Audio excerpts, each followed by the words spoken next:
Ndeye Fatou salaamaaleykum mbokk yi maa ngi leen di nuyu ñëpp donc maa ngi remercier aussi télévision Mauritanie ci invitation bi mu def merci. waaw di leen di jaajëfal bu baax a baax boo leen gisee nag bu ñu nee ay jàngalekat ni ab inspecteur kon tey yaakaar naa ni jarul ñu leen di wax ni mbirum jàng meeg jàngale mi la ñuy waxtaane ndax fi ñu toll nii école bi dina ibbi ci ay bés yu néew loolu nag moom moo ñu fi dajale waaye laata ñu ñëw ci suñu plateau dañuy ànd ak sama réalisateur ñu dem jëli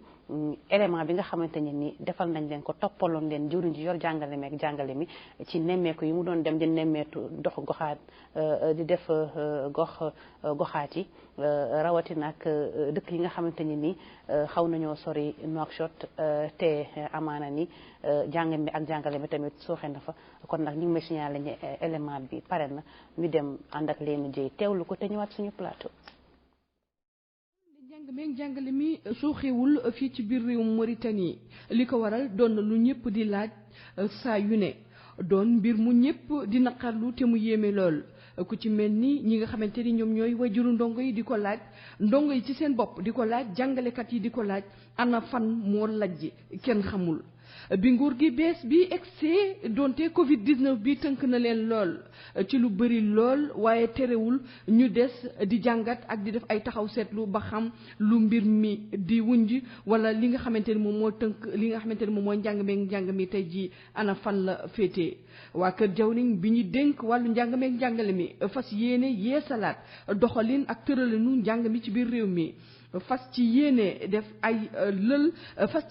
def ay waxtaan yu am solo lool ci li nga xamante ni nag moom mooy njàngum diggu doom bi ba xam ana lan moo ci indi ab saafara ci ay bés bi ñu génn def nañu ay lël ngir seet naka la ñuy def ba tàggat ñi nga xamante ni ñoom ñoo nar a tàggat jàngalekat yi waaye it fësal doxalin ak tëralinu njàng mu bees mi nga xamante ni moom la ñu fas yéene di jàngal ndongo yi. tàggatum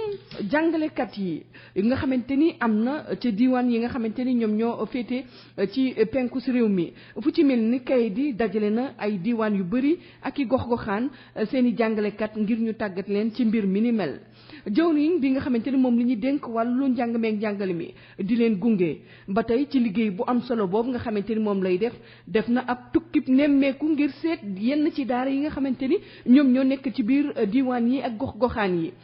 li nga xamante ni moom moo ci matadi fas nañu ko yéene mottali defaraat yéen yi waaye it seet ndax daara yi noppi nañu ngir dalal yenn ci limu ndaw yi nga xamante ni ñoom ñoo fas yéene jàng ci daara yi atum ren jii donte nag ubbite gi soreetul ndax ñu koy séentu ci ay bés yu néew terew leen ñi ngi liggéey bu am solo. am na ay daara yu ñuy tabaxaat am na ay yéen yu ñuy yeesalaat loolu yépp nag fas yéene dalal ndongo yi ci anam yu mucc ayib.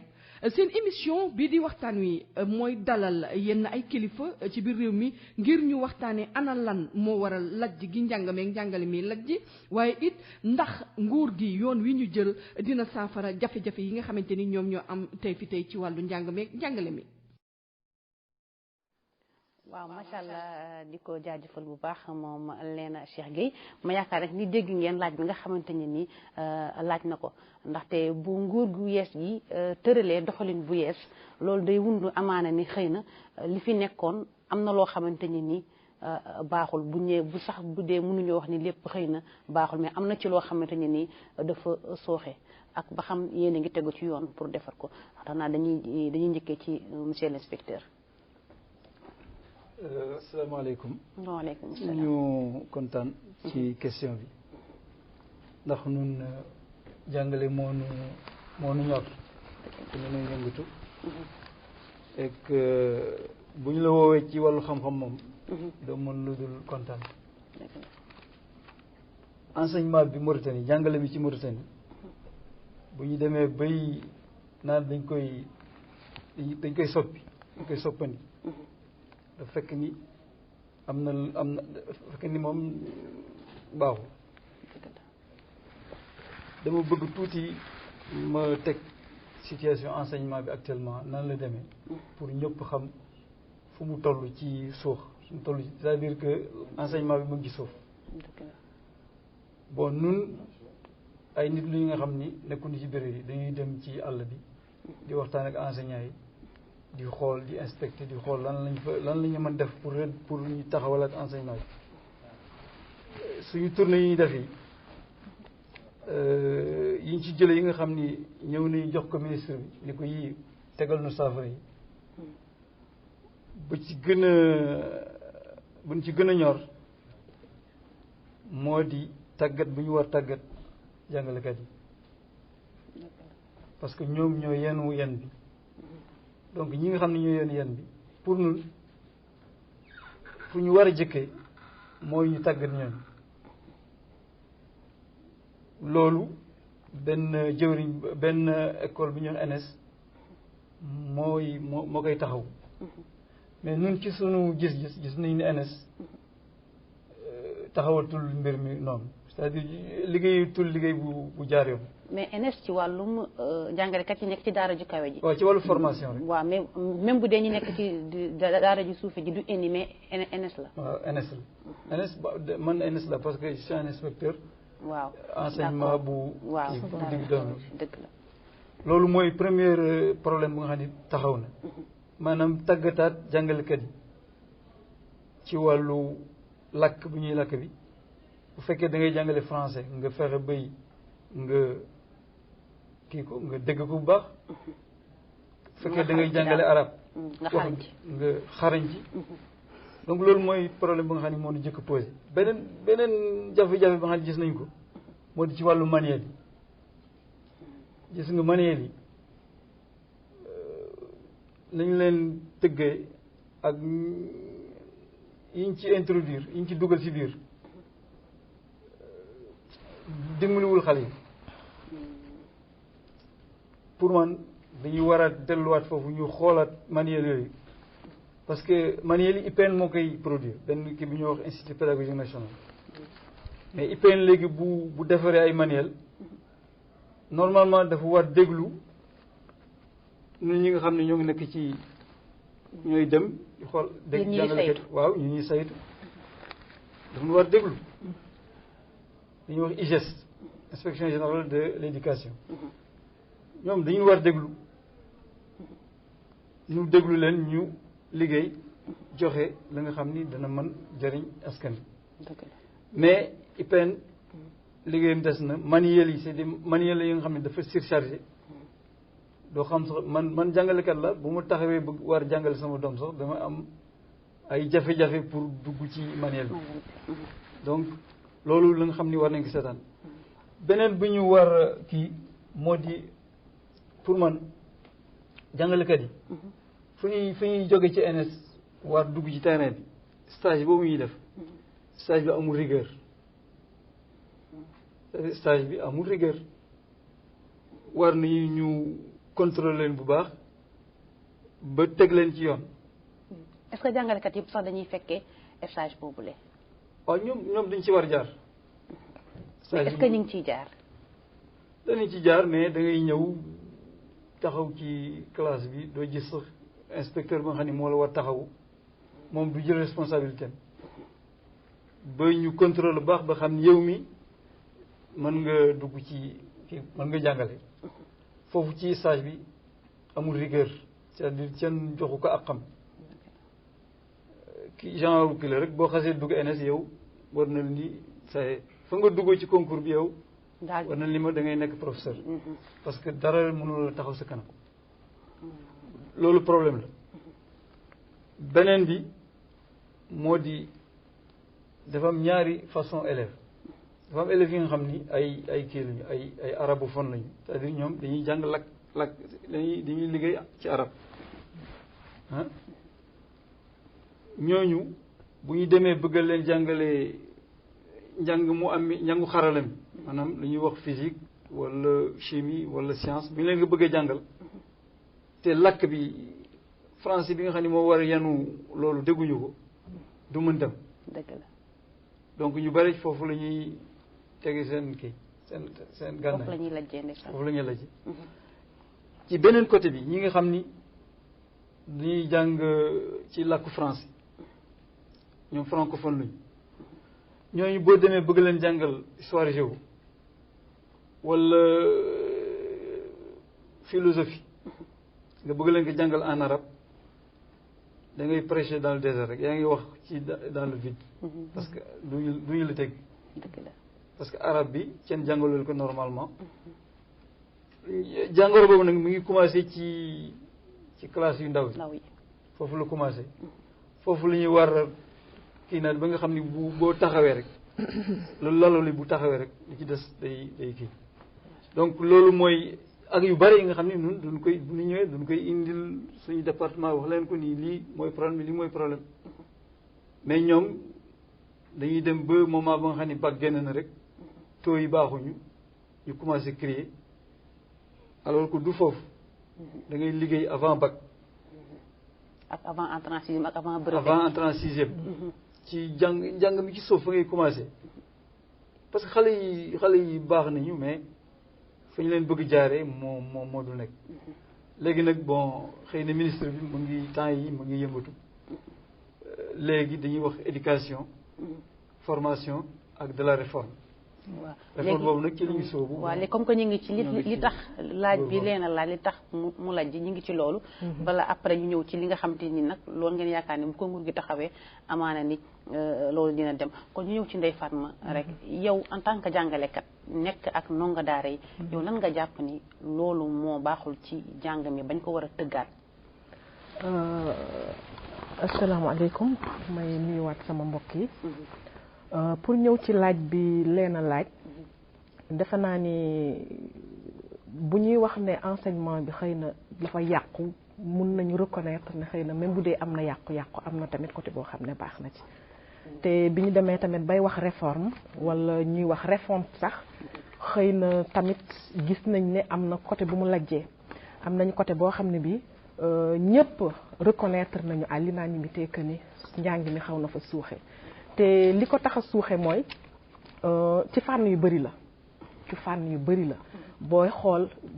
ci peut-être ci gouvernement bi ngay commencer peut-être que ces missions nu mu waroon demee xëy na quelque part du fa demee à 100%. day incomber aussi ci parents d'élèves yi ci enseignants yi ci conditions yi ñuy liggéeyee ak yooyu yëpp tamit ñu ngi ci mais am nañu yaakaar lool ne ak engagement yi président de la République jël pour cette nouvelle école muy l'école républicaine am nañu yaakaar bu baax ne loolu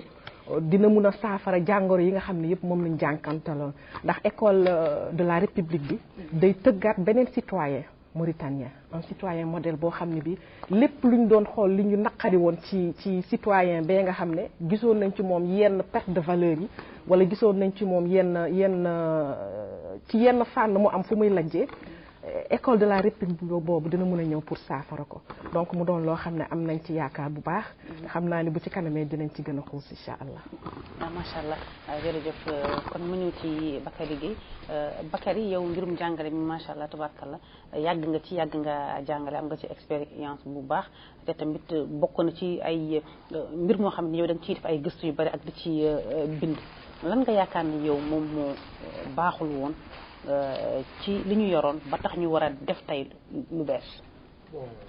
merci beaucoup donc man en tout cas ci sama avis. en tant que professionnel en tant que professeur. bon xam naa li dox ci secteur bi. mais xam naa ni c'est que jàngale bi dafa yàqu complètement la yàqu. bon en Mauritanie du ñu war waxante dëgg parce que enseignement bi tey.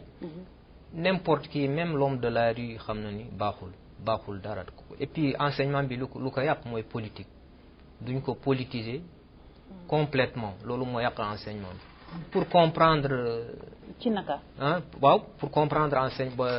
li dox léegi ci enseignement bi il faut que ñu def un retour en arrière bu ñu seetee comment école bi nan la ñëwee Mauritanie depuis lors parce que duñu gis ni en Mauritanie à une certaine époque dañu am deux écoles école francophone école arabophone loolu lu ko tax loolu ça vient de la colonisation parce que colons yi bu ñu ñëwee français yi duñu def deux types d'écoles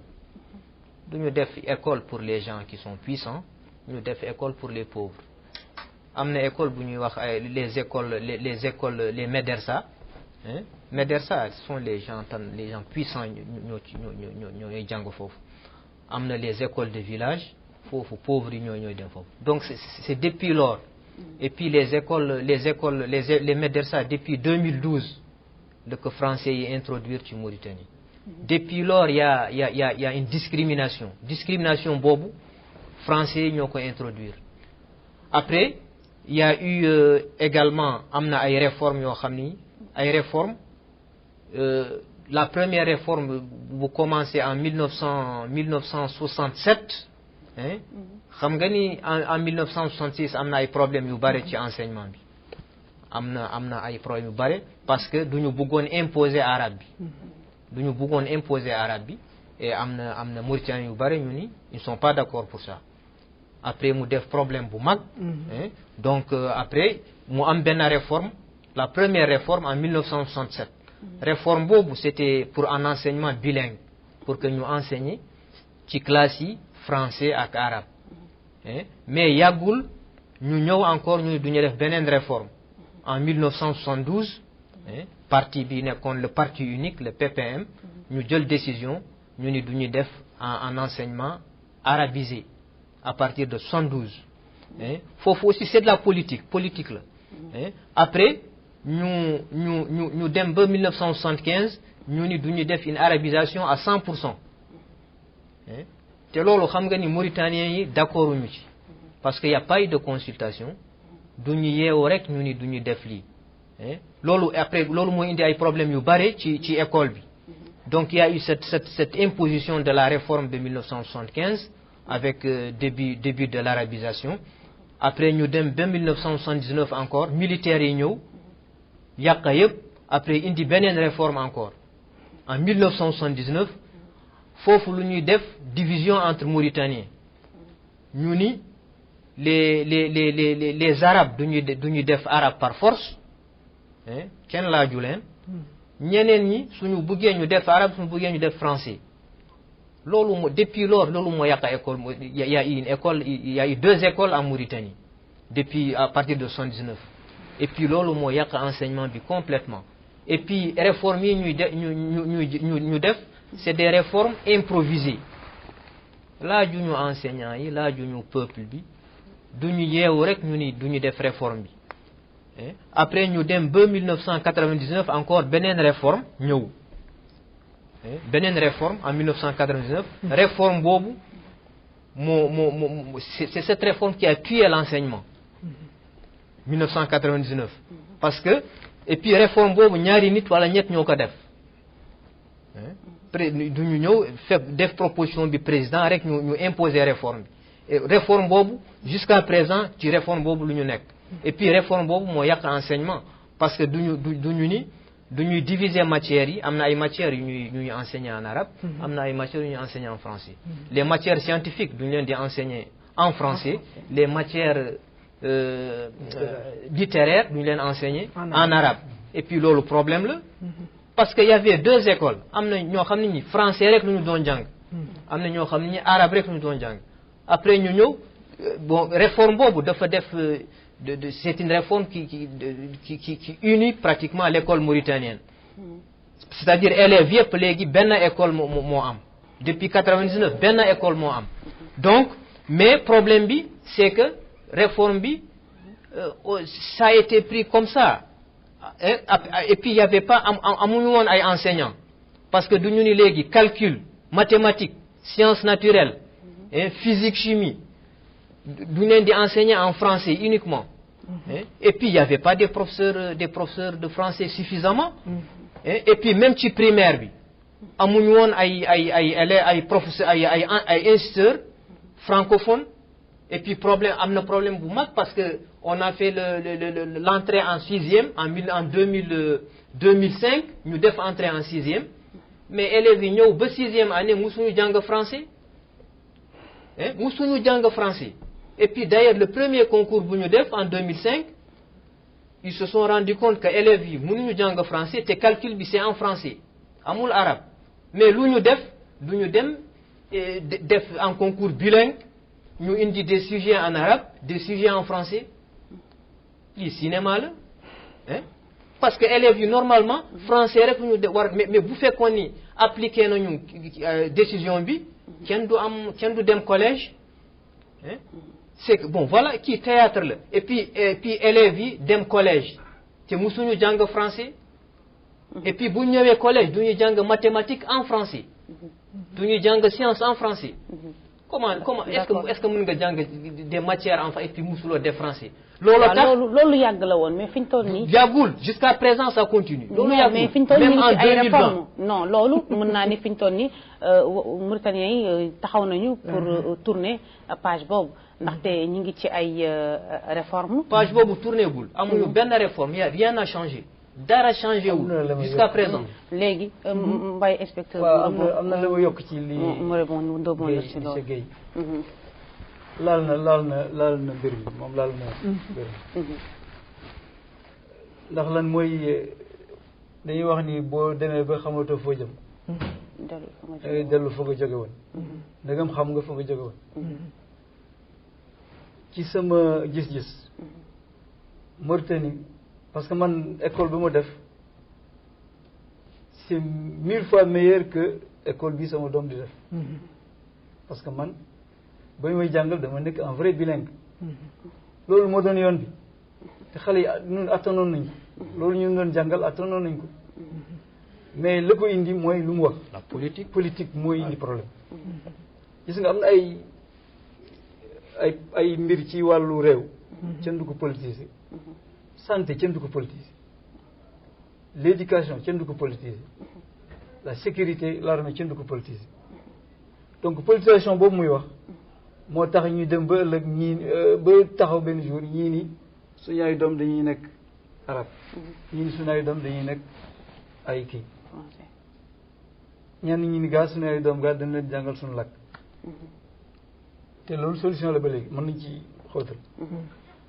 réew njàng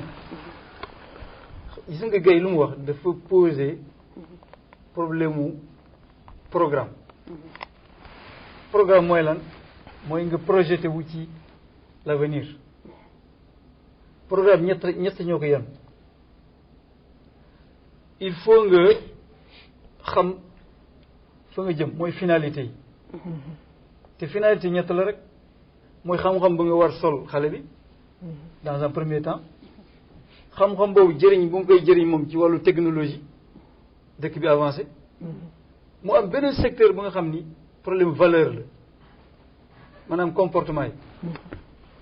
parce que effectivement bu fekkee da nga comportement bi gaa pour man moo gën a am solo parce que nit bu jàngee te comportement baaxul loo defar mën na ko toj bu ñuy dem Makka bu ñuy dem di dem Makka c'est parce que këfa tëdd bu fekkoon ne rek pour ay yu rafet la mën nañu dem aji na weer mais valeur mooy yenn république donc ci wàllu programme boobu réforme programme bu ñu war def loolu yooyu ñoo koy yenu mais nga ñëw ñun ci réforme pardon ma terminer tuuti rek pardon may moom ma terminer tuuti gis nga boo jógee ci finalité yooyu nga xool toog Mauritanie yëpp toog waxtaan ñu nun fii lu bëgg yóbbu suñu ay doom loolu mooy premier élément bu nga xam ni mooy socle bi bu mu bëggee wax ci wolof mooy yenn affaire bi fa lañ toll voilà loolu moom la ñu war seetal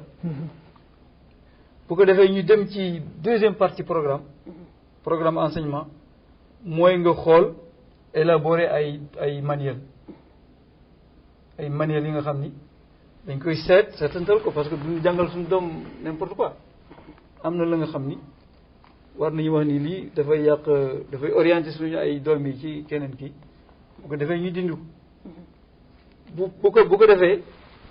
mooy waral ay problème yu ñuy wax l'unité nationale ak ay vivre ensemble yooyu du ay slogan yi nga xam ne da ngay toog ci mbedd mi rek woo xale yi ni leen on va vivre ensemble kooku da nga koy liggéey ci école moo koy liggéey man xam naa si dara parce que man dama def tuuti internat c'est internat lan ma doon avantage am ba mu gisoon mooy man dama ñëw premier jour ñu boole ma ak ay doomu yeneen xeet yi premier jour dégguma seen lakk ñoom dégguma suñu lakk méfiance am après bu ñu demee 3 mois après mais nii la ñuy def ay vivre ensemble du ay slogan rek yi ñuy wax ci mbedd mi comme ça def de la nga xam ne dañ koy liggéey ci école réew mu la gën liggéey programme am xam fu mu jëm daf lay raw ay Japon ki yëpp dañu raw parce que dañuy toog waxtaan xam fi ñu jëm tracé ko jàngale ko assimiler ko nekku ñi di wax ay rajo ay vivre ensemble donc lii Guèye wax moom dafa laal problème dafa laal góom bi voilà maintenant réforme yi maintenant léegi balaa ñuy wax réforme donc ñëpp d'accord nañu en Mauritanie ni dara baaxul alhamdulilah kooku déjà premier jéego la bu ñu njëkk def ci enseignement bi parce que boo toogee sa bopp nga toog sa kër nga xam ni yow fii nga jëm baaxul da ngay sant yàlla rek donc loolu moom lu nu kilifa yi wax président de la République indi ay madrasa jumhuriya école républicaine ci programme bi wax taahudaat yi ak awliyaat yi loolu ci la ñu nekk di ko saytu mais ku toog di déglu te xamul école républicaine boobu lan la wundu est-ce que mën nga ñëw ci ñun ci école boobu lan la parce que dañoo dégg nañu école excellence Mauritanie yëpp xam nañ ne lan mooy école excellence école militaire xale yi lycée militaire ak yooyu xam nañ mais école bi nga xam te ne ni lu bees la ci programme président de la république boo ko mënee leeral askan wi lan la mais gis nga mooy lu Guèye wax rek moom daf ko tibbe fu sore boo ñëwee loolu mu am léegi Mauritanie waxuma sax ñaari enseignement ñoom y a 1000 enseignements parce que da ngay toog dégg école excellence école pilote lycée militaire ku nekk daal mu ngi kii et puis kenn xamul lan la ñuy enseigner au fond pour président de la République ci lu ma dégg ci lu mu kii moom sentir na fu ñu war jëm école républicaine mooy lan mooy ñëpp dellu si waat sous le drapeau national ñëpp képp fa nit nekk mu xalaat ñu boolewaat ñëpp suñu ay doom ñu bokk même jotaay ñu leen di sol même xam-xam loolu yàlla jox nga jël mais su fekkee ni dañuy def course ñu ne ëpp yow fekk yaa ngi fële mais man lu benn sociologue bi ñuy wax Bourdieu loolu la wax quoi nee na école yi ni nga ko defee dafa am classe dafa am ay classe am na ñi nga xam ne déjà xam nañ fa ñu jëm doomu bourgeois la il va rester bourgeois man mii bu ñuy commencé Guèye il est parti avant moi mënatum ko dab ko par exemple dafa bëgg ñu boole ñëpp ñu def leen ci dans les mêmes conditions amul kii excellent la amul kii dama koy defal internat jox ko ay conditions parce que doo xam xale bi fan lay trouver déclic yow mën nga bañ xam dara wala nga am tuuti problème mais bu ñu la defee ci condition bi man ak Guèye bu ñu defee dans les mêmes conditions man mën naa am déclic man mën naa sentir benn espèce su nivellement par rapport ak moom su ko defee ma liggéey xam nañu ci histoire ay nit yi nga xam ni dañu leen waxoon vous n'êtes pas valable. Einstein a été renvoyé, Albert Einstein, mais qu'est-ce qu'il est devenu? C'est une intelligence. Donc yooyu moo lay wan ni la nañu boolewaat ñëpp rek l'école républicaine nañu boolewaat ñëpp rek ñu tegle dans les mêmes conditions loolu yàlla jox rek nga jël mooy taahudaat yi ak awliyaat yi on l'encourage. Vraiment man de kontaan naa pour ñëwaat ci école républicaine bi ni mu ko waxee rek noonu la day nekk école boo xam ne bii defe naa ni day ñëw réparer li fi jot a am maanaam yaa ngi tudd excellence yaa ngi tudd te boobu ba léegi ñu ngi leen ci ŋaañ mu nekk école yoo xam ne wax dëgg yàlla xëy na am na ñu bëri kiiwuñu ko apprécier wuñu ko mais tamit xëy na dañ fi tegoon ay jéego pour xool ba xam lan lay jur ñu d'accord ci ni xëy na loolu am na ñu mu jot a arrangé am na ñu mu arrangé wul léegi nag le président de la république ba mu ñëwee nag ñu def lu ñuy wax diagnostic xool secteur bi xam ne sooxe nu mu sooxee metti na moo tax ñu fas yéene indi école de la école républicaine bi nga xam ne moom la ñuy année scolaire moom la ñuy entamé ci semaine bi di ñëwaat école républicaine bi nag boo koy xool daanaka dafa mel ni li ñu naan enseignement inclusif lañ fay def maanaam doomu mauritanien yëpp dañ leen di jox le même droit dañ leen di jàngal comme niñ ko doon defee naan kii doomu riche la kii doomu pauvre la kii day dem ci école bi gën a cher parce que papaam am na les moyens kii papaam pauvre la amul les moyens loolu moom lañ fas yéene xeex donc tous les enfants mauritaniens dañuy am le même droit jàng au même niveau bokk même classe bu ko defee jikko yu ñu soxla ci citoyen mauritanien bi dina nekk jikko yu gën ñu jël valeur yi gën def ko ci ñoom xam-xam bi gën ñu def ko ci ñoom bu ko defee ñoom ñëpp ñu bénéficier wu ci tolloo ci bu ko defee nag li ci des yàlla moo xam mais droit yi ñu war a amat lépp ñoom ñoo koy tolloo donc loolu mooy seen mbébét te am nañ ci yaakaar bu baax am nañ yaakaar ne buñ ko appliquer ni mu waree rek école mauritanienne dina am beneen sursaut bu bees. Aboubacry yow lan nga jàngat ci école yu bees réforme bi ñu nar a teg def école bi nga xam ne mooy école républicaine. réforme bi kii école républicaine en tout cas programme président de la république sur le papier programme bu baax la. fekkee dañ ko appliquer. loolu mooy question bi. dinañ ko appliquer parce que fii volonté moi en tout cas ci sama avis volonté politique moo amul woon. pour réformer enseignement bi. parce que toujours gouvernement day ñëw président day ñëw ni enseignement mooy priorité bi mais du ci def dara bon on espère que cette fois-ci sera la bonne en tout cas école républicaine bi c'est une demande sociale c'est une demande nationale parce que mauritanien yëpp yow loolu ci mën a wax ci li nga ci jot a dégg li nga ci jot a jàngat ci école en fait léegi ba en tout cas gouvernement bi wax na ci lu bare parce que d'après quand même les informations que j'ai ministre de l'éducation nee na daañu def ay états généraux de l'éducation à partir du mois de décembre 2020 donc dans un mois à peu près un mois et demi daañu commencer def ay consultation parce que consultation nationale lu ñuy def ci chaque région daañu def foofu ay consultation après bu région yi bu ñu defee consultation ci région yi daañu def une consultation nationale comme ça on va prendre avis yëpp daañu leen jël et puis ñu essayer de proposer ay solutions bon loolu man defe naa ni en tout cas ça va marcher à condition parce que ñun suñu enseignement lu ko yàpp c'est que suñu gisee par exemple système bi ñi fa nekk duñu leen def foofu par politique du ay nit yoo xam ni duñu war nekk foofu boo seetee ministère de l'éducation léegi ñi ñuy def foofu di diriger éducation bi c'est pas des gens qui devaient être là-bas parce que c'est des politiciens ay politiciens ñoo leen di indi foofu et puis parfois daa gis ay directeurs yu mag et puis xamuñu dara ci système éducatif bi et loolu c'est pas normal yow fi nga nekk surveillant nga fa man surveillant général la politique moo la fa teg bon am na ay exception man personnellement en tout cas chaque règle am na ay exception amul règle bu amul exception man du politique mu ma teg foofu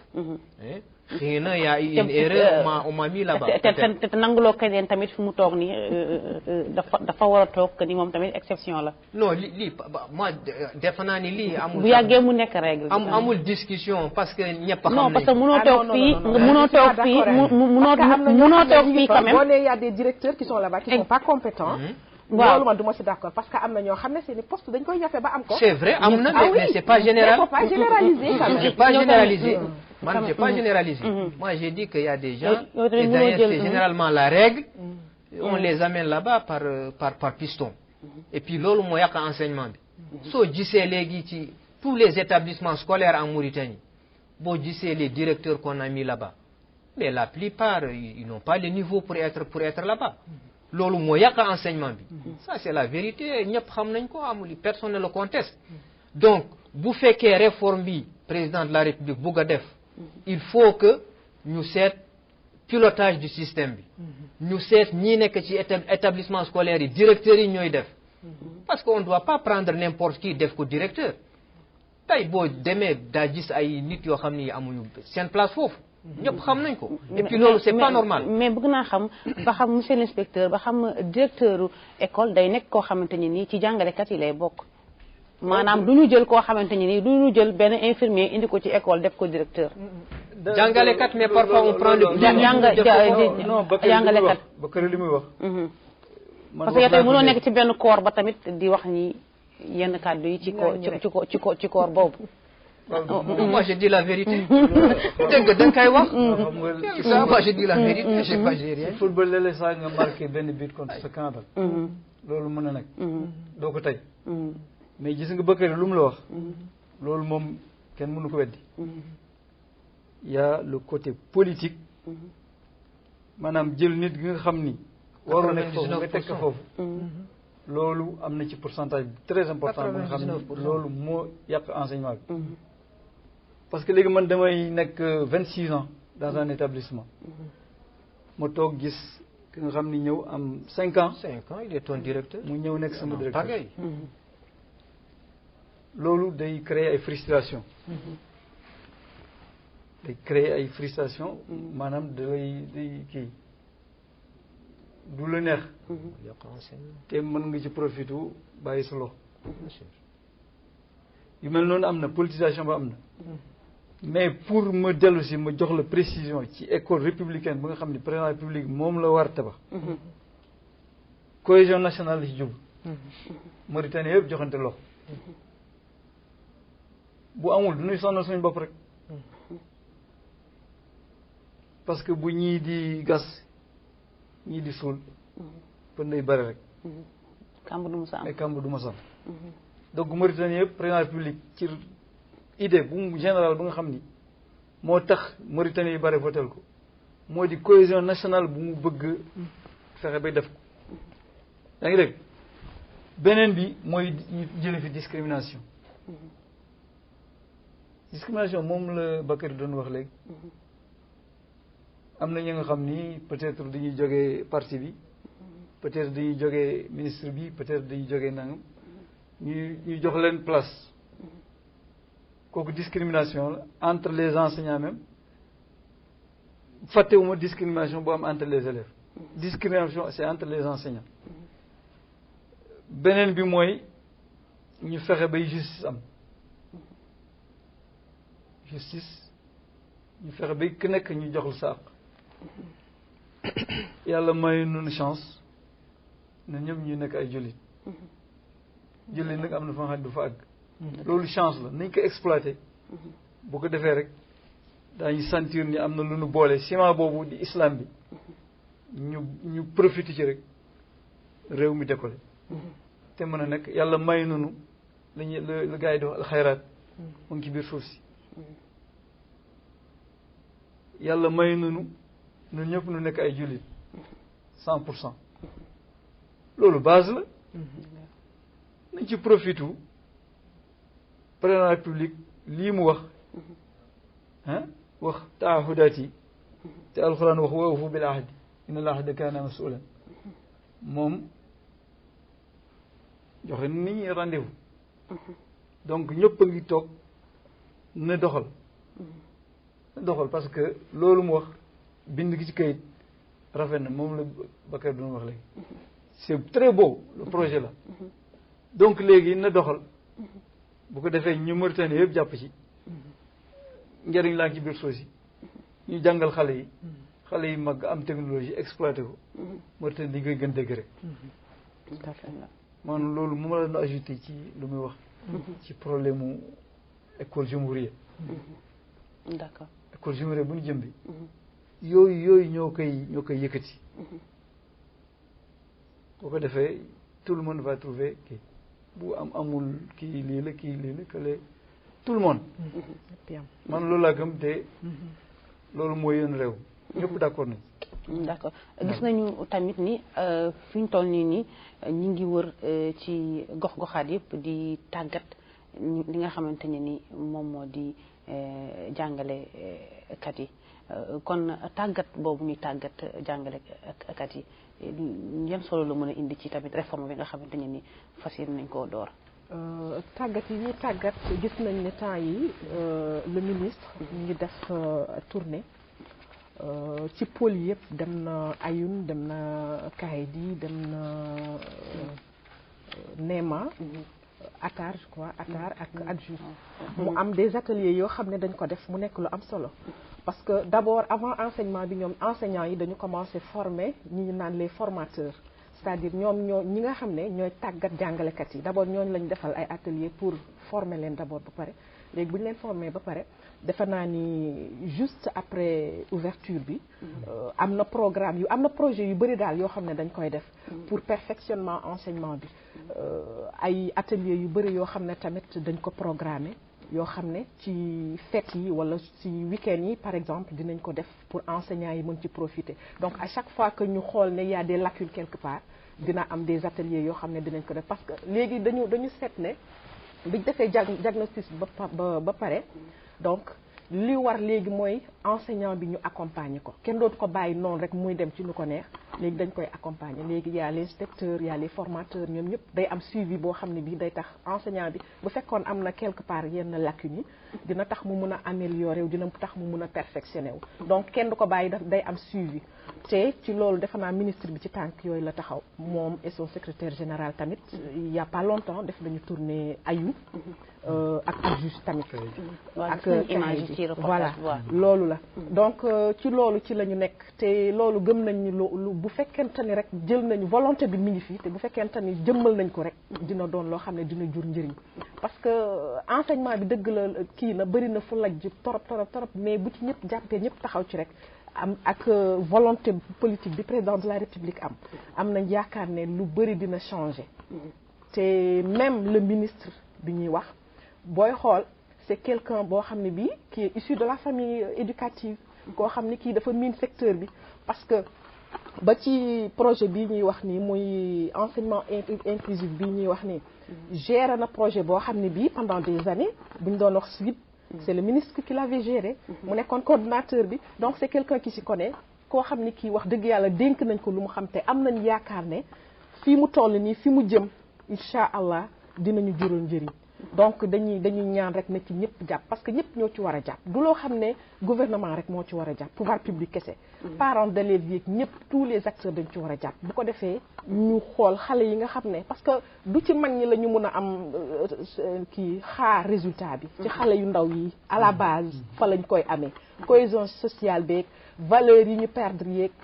unité nationale loolu yëpp ci xale yu ndaw yi la ñu mën a tàggat bu ñu leen tàggatee rek li ñu bëgg ëllëg dinañ ko am mais na fekk muy lu dëgg ci ñun ñëpp jàpp ci ku ne def ci sa loxo ndax benn loxo du tàj ñëpp ci war a jàppale président de la république bu ko defee affaire bi mun a jëm ci kanam Bakary tàggat bi nga xam ne ñu ngi koy tàggat jàngalekat yi ban appréciation nga ci am bon xam nga moi en tout cas ci sama avis folklore bi bare na trop parce que séminaire de formation yi ñuy def lii yëpp du lii mooy kii enseignement bi lu lii mooy jëmale enseignement bi kanam parce que lu jëmale enseignement bi kanam du ñu war def concertation ci professeurs yi ak enseignants yi nekk sur le terrain ñooñu ñoo mën indi solution bi et puis en général ñooñu kenn du leen consulter mais je pense que léegi jox nga ma information dañoo war def ay concertation bon léegi en tout cas pour la réforme ils disent wax nañu dañu def concertation bon on attend pour voir mais jusqu'à présent loolu mooy problème bi parce que enseignant bi nekk sur le terrain moom moo xam problème bi fan la et puis en général kenn du ko consulter et puis il y a une autre question très importante concernant la situation même des enseignants xam nga ni enseignant bu fekkee situation baaxul enseignement bi mënul jëm kanam quel que soit li ñuy def quel que soit financement bu ñu am bu fekkee enseignant bi nekkul ci condition yoo xam ni c'est des conditions acceptables enseignement bi mënul jëm kanam parce que tey xam nañu ni enseignant bi ci Mauritanie situation bi c'est très très très très très mauvais donc la première des choses du ñu war a améliorer situation enseignant bi loolu en tout cas c'est la première des choses qu'on doit faire parce que tant que defuñu loolu daal man en tout cas ci sama avis enseignement bi du dem kanam et puis am na beneen problème mooy problème école yi salle de classe yi équipement école yi équipement didactique bi parce que léegi pratiquement da ngay gis ay écoles yoo xam ni c'est pas des écoles même à Nouakchott même fii ci Nouakchott loolu c'est pas normal quant à l'intérieur gars waxuma ko bu fekkee Nouakchott mooy capitale bi da ngay gis fii ay école primaire ay collège ay lycée boo yoo xam ni même tableau noir du ñu am problème tableau mais lii c'est pas normal et puis da ngay gis aussi effectif yi da ngay gis classe boo xam ni bi y a 100 élèves ou bien 130 élèves ou même plus bon lii ci conditions yi il faut que ñu changer il faut que en tout cas ñu seet en tout cas pour les salle de classe yi xale yi jàng et puis ñu seet aussi environnement école bi parce que da ngay gis école boo xam ne bi même douche amu ko même douche amu ko bu fekkee est-ce que lii mën na nekk te ngay gis enseignant buy jàngale bugg a dem douche dem ci dans la rue fii ci Nouakchott bon dans l'intérieur wax c'est que situation bi du ñu war seet lii yëpp donc problème yi yëpp lu ñu war discuter ci en tout cas états généraux yi ñu nar a def léegi pour que ñu mën trouver solution ci problème bi. waaw ma ñëw ci li muy wax nii muy nee na les acteurs ñi nga xam ne les enseignants kenn du leen concerné peut-être que loolu xëy na lu amoon la. mais ci programme yu bees seen projet yi tout est prévu. parce que bi léegi c'est sur le papier. xam nga moom nee na exactement processus boo xam ne au moins ça promet. yaa ngi dégg c'est un processus boo xam ne mais dama ko bëgg a est-ce que projet bu ñu ko bindul mën nañ ko réaliser ci boppam. voilà est-ce que projet benn mën nañ ko def te fekk kenn bindagu ko. bien sûr mën nañ ko def parce que kuy def projet bi. mais il faut nga diagnostiquer nga def étude ba pare. étude bi am nañ ko. te ci phase boobu la ñu nekk. étude bi posul benn problème. parce que ministère de l'éducation am na diagnostic et xam na problème yëpp. gis nga li nga cité yëpp muy la situation des enseignants. l'amélioration de la situation des enseignants. man je pense que ni yow xëy na jotaguñ la mettre dans le bain mais loolu yëpp. dafa nekk ci loo xam ne mi ngi ci seen concertation yi ñu war a def loolu yëpp c'est déjà programmé donc situation des enseignants amélioration de leurs conditions de vie loolu yëpp mi ngi ci booy xool concertation yi ngay wax tamit c'est prévu parce que dina am des états généraux booy xool les infrastructures yi ngay wax nii muy latérines yi war a am ci école yeeg équipement yeeg yooyu yëpp tout cela est prévu aussi yaa ngi wax ne pléthore bi am ci biir classe yi aussi ils ont prévu de construire plus de 1000 classes dinañ leen construire te école yu bëri ñu ngi leen di yokk actuellement yaa ngi koy gis ci biir Nouakchott école yu bëri ñu ngi leen di yokk classe même bu fekkente ne tabaxuñu établissement bu bees aussi ñoo ngi yokk école bi donc loolu déjà c'est quelque chose. non ñu ngi toj di tabaxaat ñu ngi toj di tabaxaat man war dans la banlieue école yi donc ce qui veut dire que ñoom ñu ngi def ay jéego. toj di leen tabaxaat waaw. ci problème réforme bi posé wu. man yaakaar naa tey dafa ñëw pour sànni xeer rek mais. dafa ñëw pour sànni xeer mais du ko bàyyi mu sànni xeer. dama ñëw pour wax dëgg rek. non mais. mais bu ay jéego amee da ngay nangu ne ay jéego am na. jéego am na ils sont sur la bonne voie. loolu da nga leen koy nangul. Bakary man fa laa jógee. ci projet bi ngay wax. réforme xam nga. fa laa jógee Kayit yi. je suis venu 3 heures du matin. je suis même pas à l'aise mais bëgguma la couper mais moom nanguwul ñëw ci formation bi nga xamante ni nii formation responsabilité enseignants yi parce que tamit lu ñu munti wax ñu bari dañuy ŋaññi ñoom ñoom ñuy jàngal xale yi seen niveau waa seen formation kon su nguur gi taxawee pour former leen ak former ñi nga xamante ni ñoom ñoo leen war a former ñoom tamit war nañoo am ñoom seen bopp jéego yoo xamante ni ak taxawaay bu nga xamante ni yéen enseignants yi war ngeen ko mën a taxaw loo xam ne yow war nga ko ñaax ñi nga xamante ni ñoom tamit dañoo jël ni ñoom ñooy tàggat xale yi seen choix la ñoom ñoo ko def kon ñoom tamit war na am taxawaay boo xamante ni war nañ ko taxawee parce que yéen a siy jàpp su ngeen si jàppul du dem su nguur gi ne def nañu réforme bu bees te fekk yéen adhéré wu leen si réforme boobu est-ce que dina dem non enseignants yi il faut que ñu adhéré ci. non fu lu jëm ils sont obligés. gis nga Bakary parce que amuñu choix. Bakary. même bu fekkee décision bi dañ ko war a jël amuñu choix wala par devoir. amuñu choix wala par devoir. par devoir parce que c'est des fonctionnaires. fonctionnaire duñu même état bi mën na bañ sax jël avion. mais bu fekkee état bi dafa bëgg les choses marchent bien duñu war jël avis faut kii Non, fonctionner mais ci loolu lañu toll nag. non mais bu loolu lépp ci loolu amee lañu toll. ministre bi loolu lay dox ga mais su loolu Loolu lépp la ñu amee wax. ba pare ñoom dama bëgg moom mu ñëw si ñoom li leen war ñoom bu loolu yépp amee parce que li ñu wax ci njort bu rafet président bindul réformé wul pour réformer bindul pour bind dafa bind pour jëf te mi ngi ci tànku jëf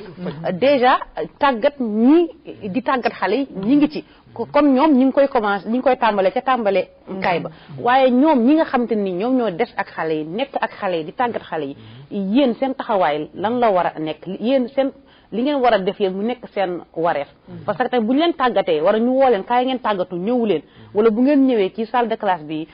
def fa juróomi simili génn dem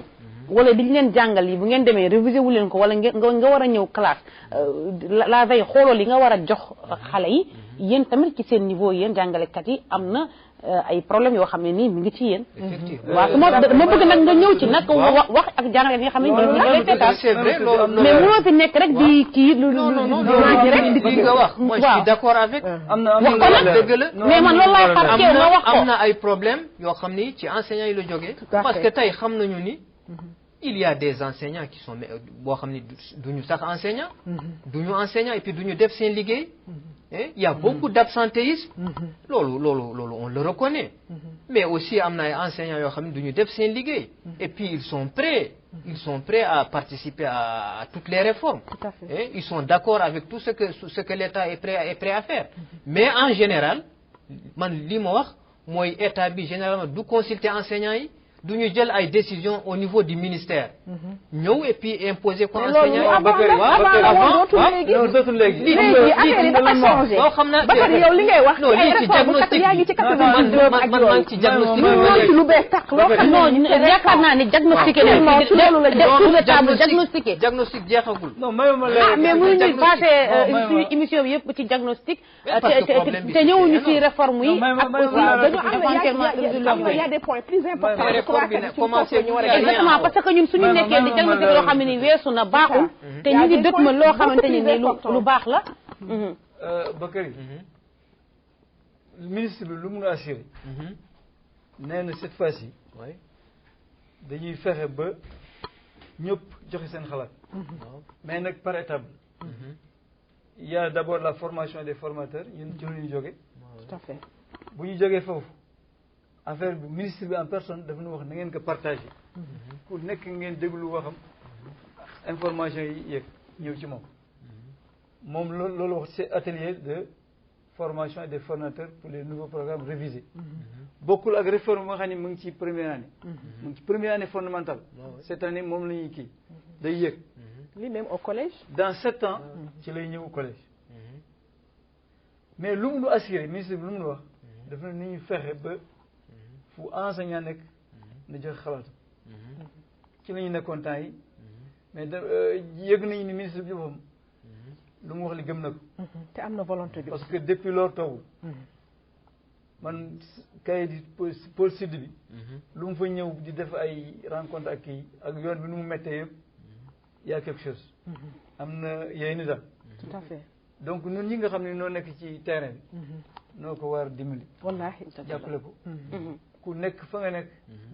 ñu conscientiser ba nga taxaw bu ko defee enseignement bi dem mais bañ naan du dox parce que bu fois-ci ñëpp nee voilà ni bu du ñëpp dox toogee ni du dox rek du dox ñëpp dañ ci war a tepp changer ne gis nga système éducatif du lu taxaw dafa war dafa nekk dynamique dafa war di bouger tout à fait parce que technologie yaa ngi avancé boo xoolee vision bi ñu indi bi xam nga amoon na vision APC léegi dañuy indi vision catastrophe vision holistique vision holistique waaw maanaam nga taxaw pour ma kii rek nga taxaw nga xool nga seen garab ah xam nga boo ko seenee da nga naan garab la rek da nga am vision générale bokkul ak nga xam ne day jóge si bay ñëw gis ay feuilles gis ay branches mais léegi nouvelle vision bu mu yore bi moom la ñuy partagé ñu xool nan lañ koy defee parce que boobu c'est efficace boobu dafa efficace parce que jàngale bu mu war jàngal yëpp lañu lay jàngal dañu la koy wan nga gis donc mooy vision boo xam ne dañ koy contextualiser moom loolu ñu actualiser waat programme bi boo ko defee ñu partage ñëpp joxe seen xalaat parce que man la mu joxewul sama xalaat en tant que intellectuel mën naa ci bañ adhérer tout à fait mais bu ñëpp joxe seen xalaat rek kenn ëpp fi kenn xalaat wallaahi mais bu ñu jokkoonte ku nekk rek day gis ku nekkoon fële indi lu bees ci indi lu bees bu ko defee réew mi avancé mais ministre bi vraiment ñoo ngi koy remercier parce que moom am na yéene bi wallaahi am na yéene bi toogul mu ngi déplacé wu mu ngi rencontré kii dem dellu si loolu moom man en tant qu'inspecteur je vous assure que l'information va descendre tout à fait incha allah waaw dañuy dégg ni dañ fi nar a dakkal lii di école privée rawatina ak si njàngale mu suufe mi mais ñu bari dañuy laaj est-ce que loolu mën na ne ak yoon yi nga xamante ni ci réforme bi yu bees yi fas yéene ngeen ko jël yan yoon ngeen fas yéene jaar ngir dakkal fi li nga xamante ni moom moo di école privée yi. bon école privée yi dans les temps école la woon rek pour ñi nga xam ne dañuy échoué woon waaw suñuy jamono mais man ci sama xalaat effectivement école privée dañ koy supprimer par étape c'est-à-dire dañuy wax première année bi amatul école privée bu déwénee mu yëg deuxième année progressivement entre temps ñi nga xam ni ñi ngi nekk ci secteur informel bi daañu am temps organisé wu wala boog état bi chercher des moyens pour les absorber parce que école privée ñoom dañuy dimbali kii bi état bi boo gisee li ñuy absorber ci ñi nga xam ne dañuy perdre ñu leen di kii moi je crois que état bi mënul toog rek benn jour ni daf koy supprimer il faut trouver une solution à ces écoles privées bon j'ai pas assez d'informations parce que am na secteur au niveau du ministère ba nga xam ne mooy occupé loolu amagum ci information large mais xam na ne daal supprimer école privée yi ak lu muy jëriñ ci secteur informel parce que école privée yi lu nekk def ci aju lu nekk nga ci ay jeunes yi nga xam ne dañuy nekkoon chômage ñu ñëw foofu ñu jël leen ñu ciy liggéey ñenn ñi di liggéey comme surveillant généraux ñenn ñi nekk comptable lu bëri l'école privée yi absorbé tout à fait donc mënuñu ko kii rek certainement l'État va prendre des mesures yi nga xam ne parallèles pour absorber toute cette waaw du ñàkk ci concertation yi tamit loolu moom mi ngi ci loolu ñu ngi ci parce que li mu wax nii parce que jóg-jóg rek éliminer le secteur privé day xaw a metti dina metti ci ñoom torop ba tax na ci li mu wax nii dafa naa ne état bi jot nañu def ay jéego yoo xam ne bi dinañu day tax ñu collaborer ñoom ak privé yi te loolu doon na loo xam ne lu ñu taxawal dès à présent ci nii ñoom ñoo ngi ci donc dinañ collaborer ak privé yi ba tax dina tax aussi ministère bi dina am benn saytu boo xam ne dina ko parce que dafa nekkoon laisser aller léegi ñoom dinañu mën a saytu privé bi secteur privé bi dinañu mën a xool lu fa nu muy demee liy dugg luy génn naka la ñuy defee seen enseignement ba ci personnel bi sax ba ci personnel ressources humaines bi donc loolu ñoom tamit dinañ ci bàyyi xel mu nekk donc loo xam ne lu am importance la jéego boo xam ne bi ministre bi dafa naa ni taxaw na ci te dinañ ko def incha allah entrée scolaire bi privé yi duñu am première année primaire sa jàngat ci loolu oui bon privé bi bon c'est un complément te même autorité yi ministère bi wax na ni privé bi duñu ko supprimer parce que mënuñu ko supprimer ga amuñu moyen pour supprimer parce que boo gisee léegi en tout cas élèves yi nekk ci privé c'est des milliers donc enseignement bi mënu ko absorber donc mais duñu ko war réorganiser te ministère def na benn recensement ça fait juste un mois je crois ou deux parce que am na ay écoles yu bare yuy liggéey te amuñu sax récépissé parce que business la rek loola tax amul benn organisation y a la pagaille am na yoo xam ni duñu jël ay enseignants yoo xam ne duñu sax enseignant et puis loolu le gouvernement bi léegi bugg a kii bugg a en tout cas anarchie boobu la ñuy xeex donc lépp dañ koy def ci fichier di ko suivre voilà donc loolu man defe naa ni c'est une très bonne chose et puis suppression en tout cas première année bi loolu moi je crois que lu baax la parce que école républicaine bi dafa ñaan Mauritaniens yëpp nekk ci benn école dans les mêmes conditions loolu defe naa ni mën nañ ko def progressivement en commençant par première année bi mais loolu defe naa ni c'est une bonne chose tout à fait voilà donc mais privé bi mënuñu ko supprimer c'est pas possible parce que privé bi moom daf leen jàppale bu baax d'accord wax nañ ñu ci wàllum ubbite école bi wax taxawaayu nguur gi wax enseignants yi yéen tamit inspecteurs yi nga xam te ni yéen a ci saytu di dem fu mu gën a soree di leen di saytu waaye tamit am na koo xamante ni nii ci jàngale bi la bokk mooy ki jur xale bi parent d'élève est-ce que ci seen réforme ci réforme bi dugal nañ ci parent d'élève bi ndax parent d'élève bi yaakaar naa moom mooy ki nga xamante ni tamit moom moo war a jàpp ci kër gi ngir jàngale bi ñuy def ci école bi tamit mun a dem gis nga sa doom lu muy def ci école bariwul par rapport lu muy def ci kër gi bu muy toog kër gi ànd ak yow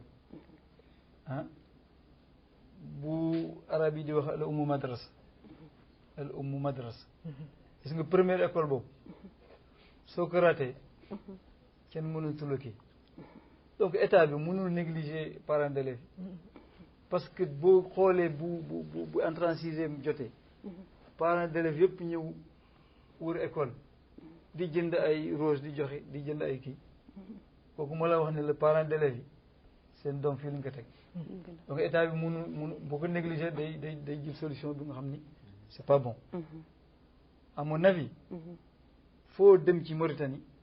am na ce qu'on appelle les APE association des parents d'élèves ñooñu état bi jox na leen doole am na ñuy xëccoo sax pour nekk président kon ñoom bàyyi nii la xel maintenant nañu essayer ba ñuy jël ki nga xam ni moo leen di représenter association parents d'élèves na nekk compétent mais rek am na bëgg ay avantages nga fexe ba ñëw rek mooy ñëw jëlee fi Bakary toog ci place am fekk awuma compétence bi donc parents d'élèves yi ñu ngi ci biir système bi partout foo dem am na ce qu'on appelle l'association des parents d'élèves ñu ngi leen di déglu parce que am na rôle bi ñuy jouer te sa doom toute la journée école ay heure la fay def boo yaakaar ni ay professeur bu nekk ci classe bi wala kii nga jël cours du soir moo koy régler da ngay son sa bopp xale bi yaa koy taxawu sa kër au départ ñu jox ko orientation ñu yar ko yar ba nga xam ni bu demee fële dana nekk nga xam ni concentré wu na dana mën kii parce que yaay moom madrasa la famille madrasa la société madrasa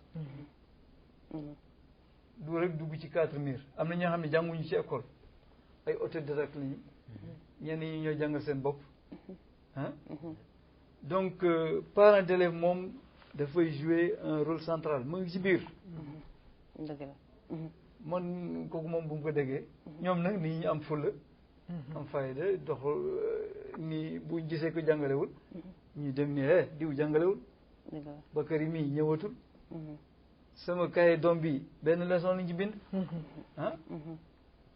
yow boo kaasul boo maree ndax xam nga fa ndox mi nekk mais bu fekkee ne da nga kaasuloo defuloo dara maay associé maay président bureau des parents d'élèves pour rien alors yow yaa ngi xamuloo masuuliya te nit kullukum raay kullukum raay bu enseignant bi jàngawul yow le président des bureaux d'élèves il faut le dénoncer bu yàggee rek mu jàngale tout à fait mais su fekkee ni da ngay nekk foofu rek parce que politique la comme l'a dit Gaye des choses moom parents d'élèves moom ñu ngi ci biir ñu ngi ci biir au centre est-ce que ci réforme yi am na jàngale kàllaama réew mi ci école yi langue nationale yi ci daara yu suufe yi classe UBS ba xam ku ci bon non bon en tout cas ba léegi en tout cas état bi jëlagul décision ci loolu mais en tout cas defe naa ni y a en tout cas une volonté parce que léegi ça bouge sur ce plan là lu ñu bëgg en tout cas delloo langue nationale yi parce que commencé nañ jàngale langue nationale yi sax ci ay institutions de l'état defe naa à l'école de la magistrature am na cours bu ñuy def foofu ci langue nationale et puis au niveau de l'université de Nouakchott aussi amoon na département des langues nationales d'ailleurs am na ba léegi même si c'est un département qui n'est pas très dynamique mais defe naa langue nationale yi léegi en tout cas état bi mi ngi leen di jox vraiment importance et puis jàngale langue nationale yi c'est très important parce que Mauritanie am na expérience ci loolu expérience d'ailleurs bu vraiment bu réussir parce que def nañu fii en tout cas à l'époque am na ñoo xam ne ñi jàng nañu ci en tout cas dem nañu ba collège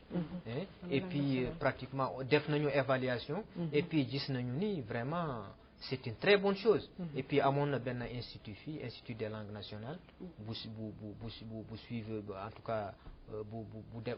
def na ay évaluation yu bari ci loolu et puis c'est en tout cas c'est quelque chose de très encourageant et defe naa ni en tout cas état bi en tout cas normalement dina dellu ci expérience boobu parce que expérience bu en tout cas qui va dans le sens même de l'unité nationale parce que langue nationale yi Mauritanie yëpp du ñu war jàng langue nationale yi parce que ça va dans le sens de la cohésion de l'unité nationale et tout quoi voilà macha allah kon nag def xam naa dañuy tour de table ndax xam naa li ñu cërale woon ci waxtu li ci des bareetul su amee rek am na loo nga xam te ni bëgg nga ko wax loo xam ne ni xëy na ñëwul ci laaj ci balaa ñuy yëkkati jotaay bi. jërëjëf man damay ñëw ci Guèye wax na ko tuuti sax ci problème mu kii hygiène gis nga Covid 19 bi ñuy wax dafa war yee état yu bari ku nekk na essayé bay waaram parce que su demee ba Covid am ñu former frontière yëpp ku nekk des sa biir dëkk war na yee état yu bari ñu développer sunu système sanitaire sunu système scolaire ba bu ëllëgee lu mënti xew fekk ñun déjà taxaw nañu donc man dafa kii beneen bi mooy ci langue nationale yi langue nationale yi dafa am solo parce que man yaakaaroon naa ni science bi ñuy jàng ci kaw maanaam nga jël comme léegi ay physique chimie ci sama kii dama yaakaaroon physique chimie kenn mënul taxaw di ko jàngale ci wolof par exemple mais ba ma déggee nit wax ci jël lu gën compliqué ci physique chimie mu développé ko ci wolof mouvement d'un particule dans un champ magnétique mu indi ko ci wolof dafa mel ne moom dafa mel ne dama ko doon absorbé fa la jóge ma ni léegi kon nun ndeketi tubaab bi naax nanu ko tout à fait donc bu ñuy xalaatee di delloosiwaat langue nationale yi man xaw ma nan lañ koy delloosee ak ñan ñoo koy kii mais daal ni ñuy fexe ba ñuy dellu si ni ñuy fexe ba ñuy dellu si Mauritanie bu nekk dégg làkku moroomam Mauritanie bu nekk la dégg làkku moroom gis nga man bu ma demee célibat bi la mu jëkk regretté mooy pourquoi dégguma sonique parce que dama wét da ngay toog ci kii ngay wax lii kii ngay wax lii nga regretté pourquoi 10 ans avant kenn indiwul woon fii nga jàng langue boobu loolu daf nuy tax ku nekk xam sa morom ku nekk xam sa valeur morom ku nekk ñeme sa morom sax ku nekk ñeme sa morom donc langue nationale yi moom ce n'est pas à discuter nañu xool méthode bu ñuy def pour ñu dugal ko ñu jàngal ko ñëpp bu ko defee affaire yi dana am résultat voilà macha allah Ndeye Fatma sa kàddu rek sama kàddu bu mujj rek mooy li may ñaan mooy fi mu ne nii dañoo d'accord ñun ñëpp que ni éducation li ci sooxe bari na te comme yàlla dimbali nañu ba indil nañu son excellence mu def loo xam ne ci programme am def ko priorité des priorités muy enseignement bi éducation nationale ñu am ministre boo xam ne bi tamit ku am volonté bi la ku am bëgg-bëgg bi la bëgg na yóbbu affaire yi mu kawe donc li ñu war rek mooy ñun jàngalekat yi mooy ñun tamit ñu takku jàppale leen kuy parent d'élève tamit takku jàppale sa njaboot taxaw leen bu ko defee affaire bi mën a yomb donc loolu mooy li ñu war ñun ñëpp taxawaay daal mooy li ñu war ñun ñëpp incha allah bu ko defee ñu mun a am année scolaire boo xam ne bu réussir lay doon ñu am tamit éducation boo xam ne éducation bu baax lay doon boo xam ne dina jëriñ réew mi ëllëg loolu la ñuy ñaan may profiter donc di anticiper rek di souhaiter sama collègue yëpp une très bonne et heureuse année scolaire bii di ñëw nga xam ne semaine prochaine xam naa ni lañ koy entamer ma ci ñaanal ñëpp incha allah tawfiq yàlla jàppale ñëpp te liñ ci bëgg incha allah di ko ci séentu yàlla na ko yàlla mottali. amiin amiin. Bon man en tout cas dama am benn recommandation en tout cas pour gouvernement bi ci réforme bi en tout cas ñu jublu parce que réforme bi enseignants yi ñoo ko mën def éducation bi école bi enseignants yi ñoo ko mën en tout cas réformer donc duñu war jël avis enseignant tout à fait ci lépp li ñuy def parce que bu ñu jëlul avis enseignant ci échec lu ñuy jëm. tout à fait. Bon il y a aussi un autre point ñii di diriger ministère ñii nekk ministère ñii di diriger établissement scolaire yi duñu war jël les gens sur des critères objectifs duñu war jël les gens qui méritent qui sont méritants. Voilà. Et après ñu bàyyi li ñu doon def avant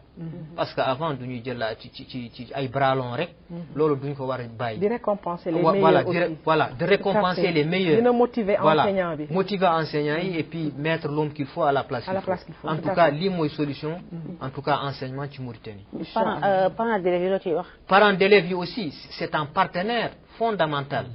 ñëpp xam nañu inspecteur Fall wax na ko léegi parce que parents d'élèves yi d'ailleurs léegi ñoo ngi jublu ci ay comité de gestion des établissements scolaires te comité yooyu les parents d'élèves am nañu ci place bu am importance parce que léegi ci école yëpp am na comité moo koy gérer à partir de je crois l'année prochaine et puis parents d'élèves yi am nañu ci place bu am importance donc parents d'élèves il est incontournable. Est-ce que yow ci sa expérience yow yaa ngi sentir présence parents d'élèves yi ci école yi. Déedéet parents d'élèves yi franchement en tout cas man ci sama expérience personnelle gisuma en tout cas seen association yi gisu en tout cas ci école yi ma passé yëpp gisuma en tout cas association de parents man de je dirais le contraire. man de établissement bi ma nekk tàggawoon naa ba pare sax. muy lycée national. fii waaw mais yokkal nañ ma 5 minutes donc mën nga. actuel lycée pilote. chaque matin. président xam naa des parents bi d'élèves loolu il est motivé chaque matin mooy il est l'inspecteur motivé loolu moom daf ko koy seedeel xam naa ko chaque matin à 8h mooy jiitu ci école bi xam naa ko à la descente day ñëw ci école bi composition bu amee lépp lu am président bi day ñëw taxaw les parents d'élèves gis nga même boo absenté parents d'élèves yi ñoo koy njëkk wax c'est une exception wala ñu jël sa numéro téléphone yow mi professeur bi ñu woo la donc loolu c'est à saluer au lycée national wax dëgg yàlla l'association des parents d'élèves ñi ngi leen di remercier bu baax parce que seen taxawaay macha allah am na solo lool yal na ñëpp aussi def na parce que ñenn ñi ils ont tendance à démissionner te loolu du wareef bu ñu bëggee jàppale seen njaboot jàppale nguur gi defe naa parents d'élèves yëpp a war a taxaw nañu changer mentalité yi bu ñu bëggee suñu réew jëm kanam donc ku nekk na taxaw ku ne na def wareefam incha allah lépp baax monsieur di leen remercier parce que bëgg naa ci jataay bi ñu woo la ci jataay xam-xam jataay luy defar réew ñu woo la nga waxal sa askan lii moom kontaan naa ci ñoo ngi la ciy remercier di remercier sama collègue mes collègues la Guèye ak Sarr di ñaanal ñëpp jàmm di ñaanal Mauritanie yëpp ñu jàppandoo nekk benn def cohésion nationale incha allah ñu xool moom ku ñu diriger ga mën na bañ nekk sax kii mais nañu topp ci gannaam rek moom loo gis rek dana am ku topp ci gannaaw bu ko defee ñu xëcc dem dans la même direction incha allah réew mi day avancer rek man moom lay ñaan yàlla waaw wa tabarakallah macha allah man tamit ma leen di gërëm bu baax ñoom ñëpp ñi nga xamante ni invité woon naa leen ki nga xamante ni moom moo di Ndeye Fatma Sarr nekk ab jàngalekat rawatina ak ci kàllaamay nasaraan moom mi di Abou Fall nekk inspecteur ci loolu di physique chimie macha allah moom tamit jóge fu sori ngir ñëw teewe li nga xamante ni moom moo di émission bi loolu rek di wane pastéefam ak bëgg li nga xamante ni nii moom lay def kii di Bakary Gueye nekk nag jàngalekat waaye tamit nekk way taskatu xibaar waaye yaakaar naa tey ji xëy na sax way taskatu xibaar bi moom moo gën a feeñ ci biir waaw yaakaar naa dama ko fi woo pour jàngalekat mais dafa mel ne dafa fàtte ni bi muy ñëw dañ ko woo jàngalekat mais dafa mel ne waaw tey dara kii la sol dara waaw dara journal non seulement dara journaliste waaye journaliste buy sànni tamit xeer ndaxte nanguwul sax ñëw ci kii yi waaye nag dañ waaw mujj na cëpp waaw d'accord yaakaar naa waaw mujj ngeen ko convaincre di wax nii rek la sax lii mooy taaral jotaay bi bu ñëpp ne waaw yaakaar naa ni du am benn solo àdduna noonu la bu ñuy ne waaw ñii dañuy wax déet waaye noonu la àdduna bindoo kon nag ki nekkoon ci kàddu gi di seen xarit seen soppe Ndeye Fatou Oumar ngeen gën ko xam ci mineur may jaajëfal équipe technique bi ma àndaloon yëpp caméraman sama càmmiñ Mbodj moo fi nekkoon fële ca kaw tamit maa ngi ko àndaloon ak nga xamante ne ni Boisson di Cheikh Tourat àndoon ak Daxa comme réalisateur yeneen tamit sama collègue yi nekk fi yëpp ma leen di jaajëfal tamit kilifa yëpp ak waa ministère tamit de l'éducation tamit jàpp nañu waa ministère de l'éducation ñu leen di remercier bu baax waaw moom tamit dafa mel ne moom tamit am na beneen grand bu moom tamit bu mu sol indaale waaye di wax rek ni alhamdulillahi rabbil alamin kon nag di leen di jox dig daje rek ba beneen yoon incha allah